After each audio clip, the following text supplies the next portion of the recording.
Hey yo tout le monde, c'est Limborg et on se retrouve pour une nouvelle vidéo News Otaku. Oui, je sais, ça fait longtemps, 2 mois. C'est normal, je vous avais prévenu, au mois de novembre, il n'y en avait pas beaucoup, pas assez pour faire une vidéo de plus de 2 minutes, hein, j'entends. Donc du coup, j'ai attendu tout le mois de décembre et là, il y en a beaucoup trop, vraiment beaucoup trop. Mais c'est pas grave, je vais essayer de faire concis et de faire assez vite pour que ça atteigne moins d'1 heure, je dirais, parce que c'est long à upload sinon. Ça et à faire le rendu de la vidéo après le montage. Avant que la vidéo commence, j'ai quelque chose à vous dire. Oui, j'ai failli oublier quelque chose à vous dire encore une fois, comme d'habitude. Je vous souhaite une bonne année à tous et à toutes. Prenez soin de vous et de votre famille et de vos amis également. Sur ce, la vidéo peut commencer. Bonne vidéo à tous. Alors, on commence tout de suite avec les mangas et plus particulièrement un manhwa qu'Ebook a annoncé. Level Up Witch the God.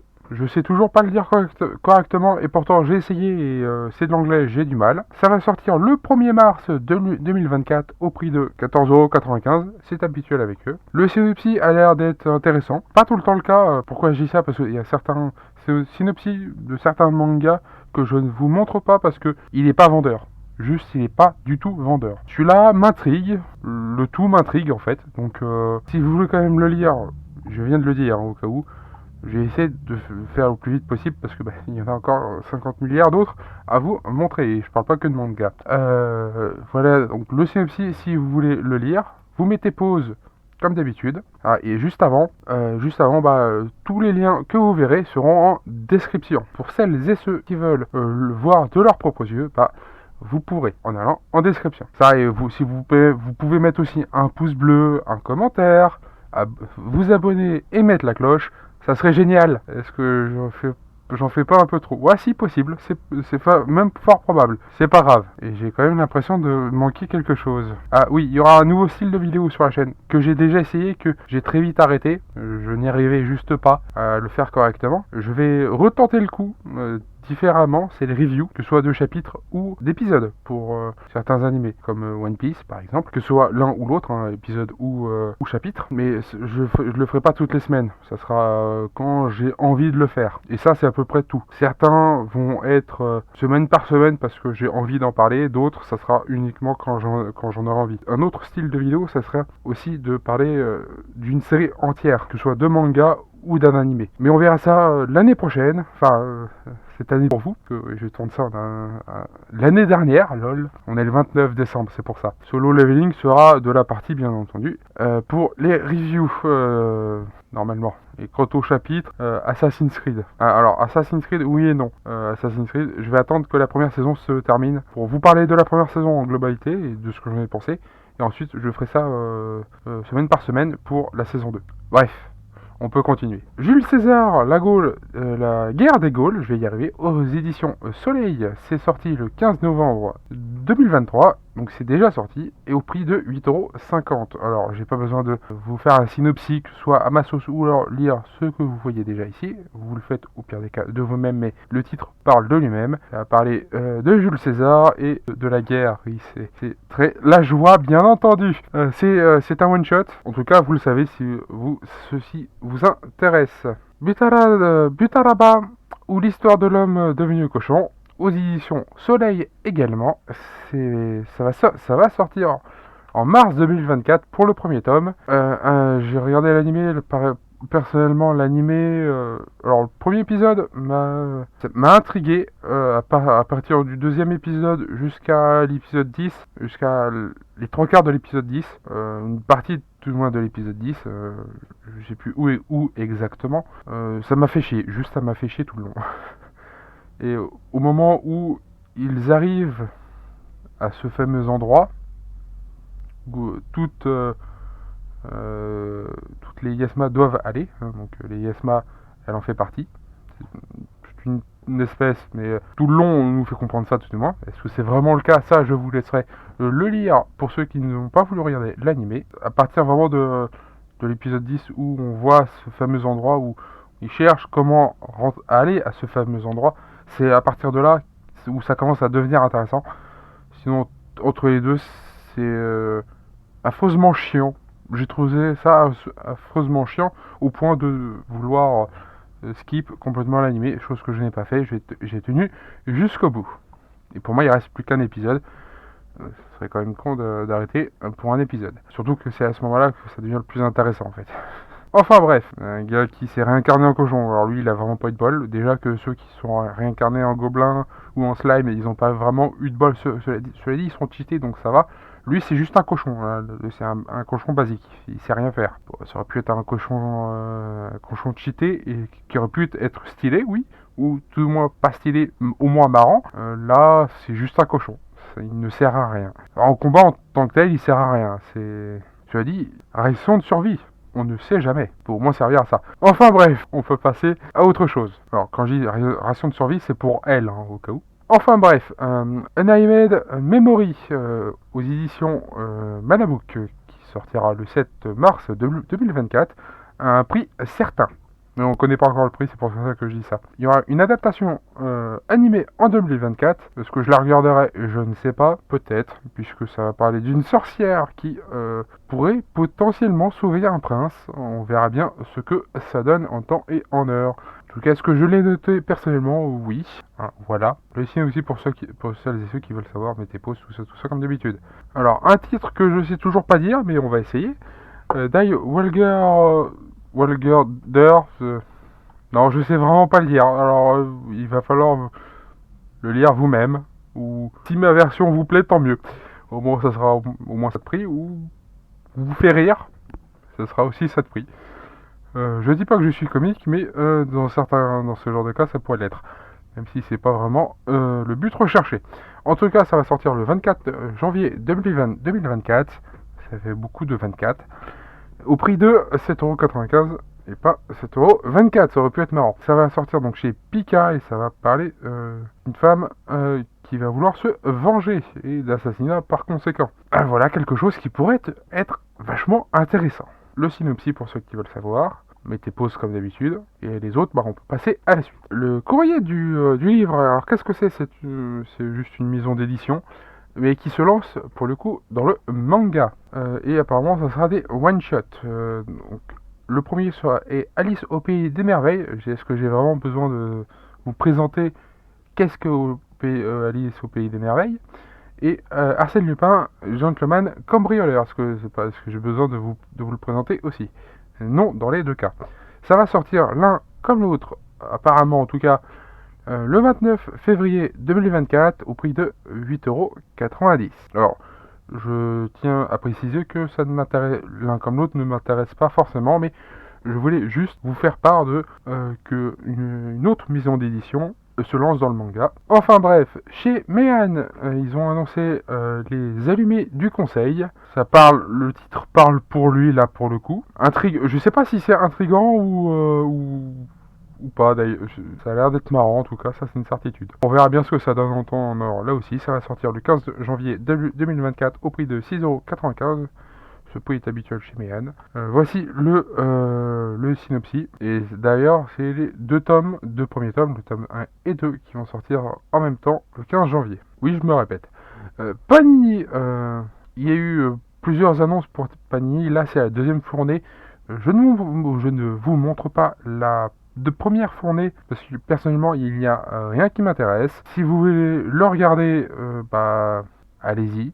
Faites donc. Spider-Man Fake Red. Alors, il est sorti au Japon depuis un petit moment déjà. Et de mémoire, c'est un one-shot. Un one-shot très épais de mémoire, mais un one-shot. Ça va sortir en mars 2024. On n'a pas plus de précision que ça. Chez Kana, on a eu Sasuke Retsuden. J'imagine que ça se prononce comme ça. En avril 2024, et c'est celui-là qui m'intéresse le plus. Tado Koro-san s'installe aux éditions Meian. Ça sortira le 15 janvier 2024 au prix de 6,95€. Et apparemment, c'est une fille de bonne famille qui s'intéresse à une... Ça a l'air d'être du Yuri, j'imagine. Elle s'amourage d'une fille très ordinaire. Pour ceux que ça intéresse, vous l'avez, voilà. Quant aux autres, tant pis pour vous. Moi, ça m'intéresse, et c'est une série qui est en 4 tomes. Du coup, ça risque d'aller assez vite, surtout s'ils sortent les deux premiers tomes le 15 janvier. Enfin, enfin quelque chose qu'on attendait depuis plusieurs années. Personnellement moi, mais j'imagine que d'autres l'attendaient également. Et vous verrez, c'est pas le seul, puisque le manga Classroom of the Elite a été annoncé par Ototo. Est-ce une bonne chose ou une mauvaise chose? Ça, je vous laisse seul juge de ceci, même si personnellement j'ai déjà eu ma petite idée. Si Ototo se dépêche, enfin quand je dis se dépêche, s'ils mettent pas un an entre chaque tome, voilà, qui risque d'arriver. Si c'est pas un an, c'est 6 mois, c'est quand même très long. Alors, on va pas se mentir. Enfin bref, ça va sortir le 23 février 2024 au prix de 7,90 €. Ce sera donc chez Ototo. Est-ce que j'ai besoin de vous faire découvrir le synopsis? Je suis pas sûr. Vous avez entendu parler de Classroom of the Elite euh, par le biais de d'autres, sûrs et certains, pour l'anime surtout qu'il y a la saison 3 qui va sortir. Je suis personnellement content qu'il le sorte enfin. Alors, un autre manga qui est adapté en animé et qui va sortir au mois de janvier, quand vous verrez cette vidéo, c'est tout simplement, même si l'anime ne sera pas encore sorti. Hokkaido Gal, art super adorable. Non, le titre n'est pas adorable et super chiant à dire. Par contre, le manga a été annoncé par Crunchyroll, je vais y arriver. Donc, il sortira en avril 2024 au prix de 7,29 €. Étant donné que l'anime n'est pas encore sorti, je ne peux pas vous en dire beaucoup plus. Enfin bref, on peut passer donc à autre chose, au dernier manga d'ailleurs, ou plus exactement un nouveau label, puisque là aussi, ça ne m'intéresse pas du tout. Mais le nouveau label s'appelle Coda et c'est par rapport au webtoon. Oui, il y en a de plus en plus et ça peut être une bonne chose. Donc c'est par rapport à l'éditeur Aldin Michel, que je ne connaissais pas du tout au cas où. Deux mangas en question, parce que oui il y en a deux, vont sortir tous deux le 17 janvier 2024 au prix de 14,90 €. Autrice de ma destinée, voilà, avec le synopsis. La marche rouge, pareil, ça m'intéresse pas non plus. Ceci ne m'intéresse absolument pas, mais pour ceux que ça intéresse, le voici. Avec le synopsis, mettez pause comme d'habitude. Quant aux autres, on passe au light novel, roman, etc. Alors là, il n'y en a pas forcément beaucoup, ça ira assez vite. Il y a même annoncé 2 light novels. C'est Mao pour The Eminence in Shadow. Oh oui, le light novel sort enfin en France, ce qui est une très bonne chose. J'aime beaucoup ça. J'aime cette idée. Alors, je sais pas si je l'achèterai dès sa sortie, mais personnellement, oui. Je suis pour. Et le deuxième, comme vous l'avez vu juste avant, Classroom of the Elite, le light novel sort également en France. Voilà, alors j'ai toujours pas besoin de vous préciser de quoi ça parle. Dans l'un comme dans l'autre, vous le savez. Par contre, pour les dates de sortie. Les dates de sortie pour The Eminence in Shadow, ça sort le 22 mars 2024 pour le premier volume. Et pour Classroom of the Elite, le 23 février de la même année. Sur ce, puisque tout ce qui est light novel, roman et autres livres de ce genre sont passés, on passe aux animés. On commence la partie animée avec Ramen Akaneko. Alors pourquoi j'en parle? Parce que Akai, parce que Neko, en gros c'est un chat cuisinier qui fait des ramen. Voilà pourquoi j'en parle. Le synopsis est là. Alors, on n'a aucune info, aucune date de sortie. Ça a été juste annoncé. Quand il sortira, je le regarderai à coup sûr. L'animé pour Dan Dadan a été annoncé. Alors, personnellement, ça ne m'intéresse aucunement, mais je fais passer le message. Pour ceux que ça intéresse, je suis sûr certain qu'il y aura du monde. Voici le synopsis. Donc, voilà, il va sortir, un de ces quatre, là aussi, puisqu'on n'a pas forcément de date de sortie. Ah si, pardon.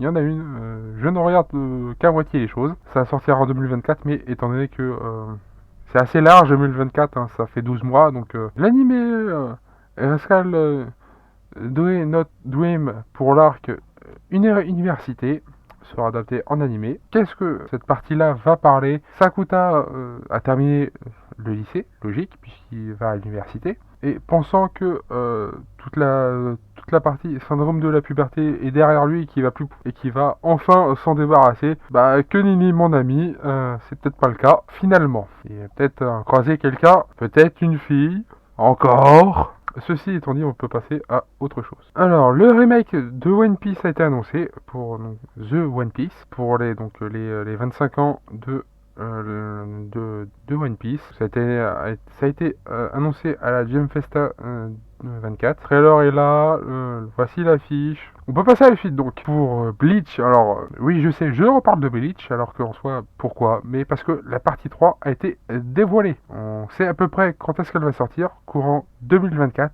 On n'a pas plus de précision. Et en espérant qu'elle soit avec du vrai Nidhi. Normalement c'est censé être le cas, on verra bien. La saison 2 de MF Ghost a été annoncée.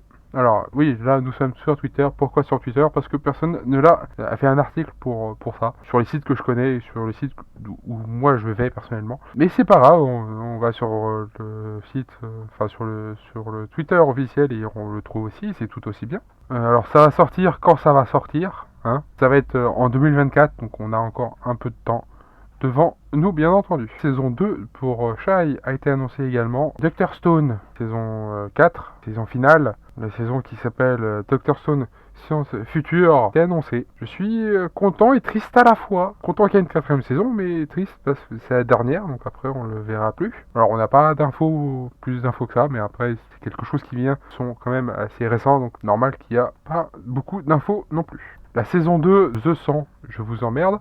Girlfriend, en gros qui t'aime très très fort à en mourir, on connaît comme ça en français, a été annoncé pour sa saison 2. En attendant, alors est-ce que j'ai besoin d'en parler? Non, puisque vous le savez certainement déjà, mais ça fait partie des animés, ça en fait partie. Donc le Rire Jaune a annoncé, ou plus précisément Kevin Tran a annoncé sur sa chaîne YouTube, entre autres apparemment, que Kiehi, donc le manga Kiehi, donc son manga allait être adapté en animé. Il a raconté un peu tout dans cette vidéo-là, comment ça s'est passé. Je vous laisse la voir ou la revoir si vous l'avez déjà vu ou pas. Alors, il n'y a pas de date de sortie, mais il y aura 52 épisodes de 11 minutes. Ça va sortir sur Canal. Tout simplement dire une seule chose. Bravo à lui. Alors, on passe du coq à l'âne, oui. Welcome to Japan, Miss Elf. Alors, j'ai lu le synopsis.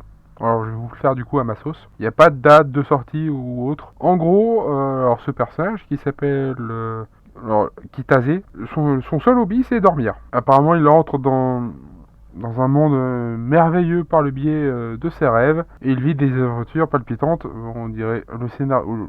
Ce début, la première phrase, on dirait le scénario d'un isekai classique. Pourtant, un jour, quand il part à l'aventure avec une jeune elfe, dans un monde onirique comme des trucs classiques d'un isekai, alors il se fait tuer déjà par un dragon, par le souffle les deux sont tués par le souffle d'un dragon, mais à son réveil, il est déjà chez lui, dans son lit, donc ça c'est normal. Le problème c'est qu'il n'est pas seul dans son lit, il y a la jeune elfe aussi. Donc elle va découvrir le Japon. Et la suite, alors comme vous l'avez certainement déjà vu sur la fin de l'épisode de Jujutsu Kaisen, forcément la suite de celui-ci a été annoncée. Donc Killing Game, traque meurtrière en français pour l'arc. Bref, on passe à la suite qui se trouve être je ne sais plus quoi, mais on passe quand même à la suite. Parce que là, c'est le dernier pour l'animé. Alors, du coup, c'est pour les films d'animation.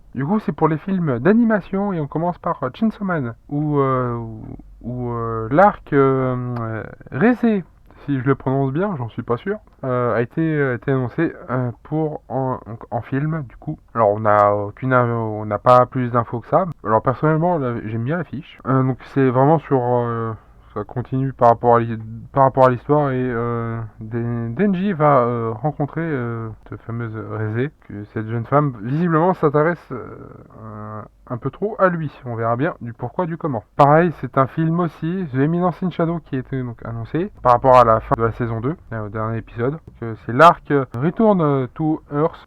Je suis pressé. Là, je suis pressé de voir le film, même si c'est encore un film et que ça va être encore relativement pénible à regarder parce que c'est pas forcément dès sa sortie. Et en espérant qu'il y aura une VF aussi pour les deux, parce que les films, généralement, je préfère les regarder en VF. Enfin bref, on peut passer à la suite. Oui, il y en avait peu pour les films d'animation. On reste sur les films, sauf que là, c'est un film en live action qui serait apparemment en préparation. Alors, c'est pas complètement sûr, mais apparemment, ça a l'air d'être le cas pour Naruto. Alors, vous savez ce que je pense par rapport au live action. Personnellement, Sandman, je n'essaierai pas de le regarder parce que c'est un film en live action et que je n'aime pas ça. Mais pour ceux que ça intéresse, vous avez l'info. même si je suis encore une fois pas complètement sûr que ce soit le cas. Alors là c'est pour les DVD, tout ce qui est DVD, Blu-ray, etc. La saison 2 The Rising of the Shield Hero va sortir, ou est sortie, je sais plus les dates, en physique, donc des boîtes, en boîte, etc.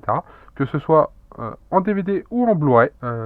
C'est déjà sorti c'est déjà sorti, c'est sorti le 5 décembre, donc c'est déjà sorti, ce qui est une bonne chose. C'est par le biais de Crunchyroll du coup. Donc on va retrouver par rapport à ces deux, par rapport à la saison 2, donc les 13 épisodes en VF et en VOSTFR. Il n'y a pas plus que juste, il n'y a aucun bonus. Bon, étant donné que le DVD coûte 35 € et que le Blu-ray en coûte 44, 45 en arrondissant. Peut-être pu faire un effort, mais bon, bah c'est comme ça. Et on termine cette vidéo, alors oui là il y en a qu'un aussi, on termine cette vidéo avec les figurines, si je ne me trompe pas, sinon ça sera avec autre chose, mais normalement c'est les figurines en dernier. Donc c'est bien les figurines, et on va terminer donc du coup avec une poignée de figurines, comme d'habitude. Et on commence les figurines avec Ram de ReZero. Est-ce que j'ai besoin de la présenter? Non. En pleine attaque, et elle est plutôt sympathique comme figurine. Alors après, comme d'habitude, je le répéterai jamais assez. Toujours mieux de l'avoir face à soi pour pouvoir vraiment en parler beaucoup plus. Mais de ce que je vois sur les photos, ça m'a l'air d'être très bien. Elle va faire, ou elle fait tout du moins 23,5 cm. Est-ce qu'elle est sortie en France? Je ne sais pas. Pour ceux qui savent, les commentaires sont là.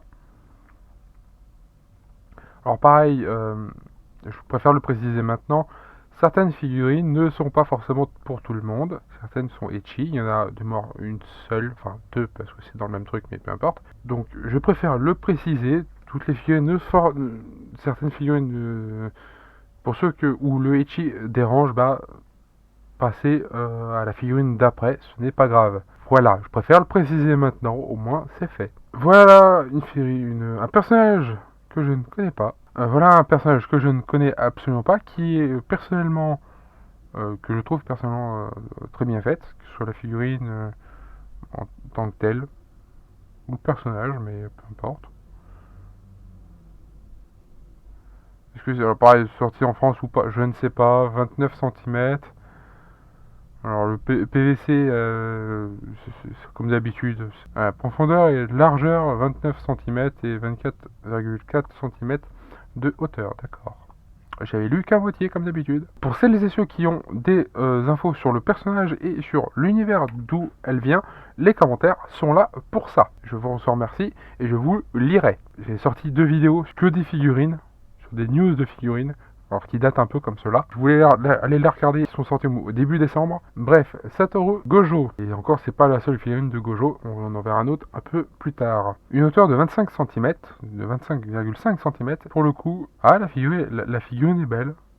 Elle est stylée, elle est vraiment stylée. Après, le personnage est stylé tout court, alors ça aide. Zenitsu et Inosuke, en gros, le gueulard et la tête de cochon, de sanglier, dans son cas. Lui, non, je l'aime toujours pas. Il m'insupporte au plus haut point. Lui, il me fait rire, en revanche.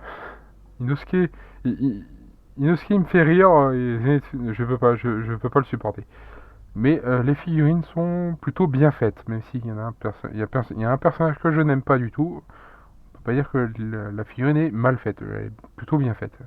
D'ailleurs, les deux, c'est le cas pour les deux. Alors j'imagine qu'elles doivent à peu près faire elles font 13,5 cm, elles font à peu près la même hauteur. J'ai prévenu pour les chi, voilà. C'est Rem et Shera de Ronote to Summon a Demon Lord. Oui, en gros, c'est tel qu'ils ont invoqué le roi démon et c'est tel qu'ils deviennent l'esclave de ce roi démon. Ça n'a aucun sens, mais c'est pas grave puisque c'est Isekai. Vous avez déjà forcément vu, soit en manga, soit avec l'animé. Personnellement, moi, il m'a fait marrer. C'est déjà ça. Et les figurines sont plutôt bien faites. Alors, c'est fait partie de ce genre de figurines où quand t'en achètes une, t'achètes généralement les deux puisqu'elles vont ensemble. Enfin bref, ceci est un détail. Rem est légèrement plus petite, de pas grand chose, de 0,5. En gros, Rem fait 20 cm et Sheila fait 20,5 cm, donc à 0,5 près, c'est à peu près la même taille. Et elle coûte assez cher, mais en même temps, au vu de ce que c'est, les deux sont plutôt bien faites, donc en plus avec le socle qui n'est pas un socle habituel, pas un socle noir ou transparent, plat, lambda complet, vous pourrez trouver, là c'est un beau socle bien fait. Personnellement, ils sont en plus en tenue de mariée, donc une autre tenue de mariée pour Tsukasa. Est-ce que j'ai besoin de la présenter? Non, mais elle est incroyablement bien faite. Alors pareil, elle fait 17 cm, mais est-ce qu'elle est sortie en France ou pas? Je ne sais pas. Pour ceux qui savent à chaque fois, mettez ça en commentaire. Je vous lirai. Elle est vraiment bien faite. Même, ça reste assez simple, hein. Elle tient juste un bouquet, elle est juste en tenue de mariée avec un bouquet dans la main, mais non, elle est bien faite, elle est bien faite. Et elle est également très belle. Une autre qui est très belle, même si elle porte pas de tenue de mariée, Mai de Bunny Girl Senpai, avec un décor, pour le coup, et ça arrive souvent avec cette série-là d'ailleurs, pour les figurines de cette série-là. Du coup, ça fait des figurines un peu plus imposantes. Ouais, elles sont aussi un plus chères, mais elles sont bien faites aussi. Donc, personnellement, moi, j'aimerais tellement en avoir, mais la place qui ne l'est pas, j'ai pas de place, c'est pour ça. Voici l'autre figurine de Gojo qui est en pleine attaque là aussi, mais ça se voit un peu mieux que sur l'autre, qui est là aussi toujours aussi stylé. Elle fait 33 cm, ah oui, quand même. Belle bête. En parlant de bête, justement, Sukuna en figurine, assis sur un trône littéralement de crâne. Il est incroyablement stylé là aussi. 21,5 cm, il est vraiment stylé. J'aime beaucoup. Kaguya en Bunny Girl. Pourquoi pas? Elle a été forcée par sa servante. Je sais plus comment elle s'appelle. J'ai oublié son nom. Mais elle a été obligée de porter ça par sa servante qui l'a incité à porter une tenue de Bunny Girl pour faire plaisir à son président. C'est sûr et certain. Je vois que ça. Je vois que ça. Admettons, pourquoi pas. C'est tenue de Bunny Girl, quoi. En voilà une autre tenue de Bunny Girl sur un autre personnage que je ne connais pas. Donc, pareil, les commentaires sont là pour me dire qui c'est et d'où est-ce qu'elle vient. Et après, ça reste aussi une tenue de Bunny Girl et sympathique, mais ça reste une tenue de Bunny Girl, quoi. Pareil que pour Kaguya, au passage. Alors, sur ce, la vidéo est très longue pour moi et certainement aussi pour vous. Alors, sur ce, ceci est une fin de vidéo. N'oubliez pas le pouce bleu. N'oubliez pas de mettre un commentaire. N'oubliez pas également de vous abonner, de mettre la cloche pour ne manquer aucune vidéo. Sur ce, c'était Lamborg. A plus tout le monde. Bye bye.